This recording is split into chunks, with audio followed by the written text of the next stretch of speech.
Department of Health nangapudan sa mga magurang na pabakunahan ang sa indang mga aki kontra sa man iba-ibang helang. School-based na pagbabakuna plano man nagibuhon ka na hensya. Uyan report ni Chris Novello. Buon kan pagkaaki kompleto sa bakuna ang apat na aki ni Rochelle. May subot siyang pagalangan na pabakunanan sa iyang mga aki ding hulit aprobado na niya ang mga bakunang ini na ginamit man subot kan sa aki pa. Para po nga ni protection po sa inyo, nga hindi isang magkahilang. Araw ka ini ang pigtutulod kan Department of Health Bicol kung sain iniing kaminar ka na hensya ang mga magurang na ipa-fully immunized ang sa inda mga aki kontra sa mga vaccine preventable diseases. Ang mga helang na ini iyo ang measles, rubella, tetanus, diphtheria asin iba pa. Ngunya na bulan ng Agosto piga-obserbar ang National Adolescent Immunization Month kung sain kinakaipuhang mag-aigwaning booster dose kontra sa nasambit ng mga helang ang mga aki.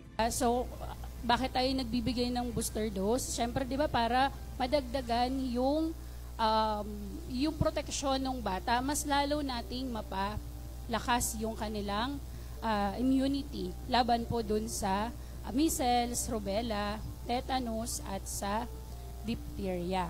Sigon kay Dr. Briseño, ang naipapapabakuna pwede magresulta sa outbreak asin malalang helang siring kan cancer.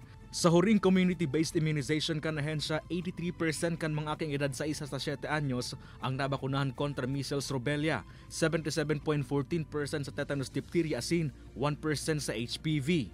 Katakod kay ini para mas madagdagan pa ang mga aki na bakunado kontra sa nasabing mga helang, plano man ka na hensya na paiwasan pa ang school-based immunization sa rehiyon puon sa bulan ng Oktubre. Ini si Chris Novello, Balitang Bicolandia.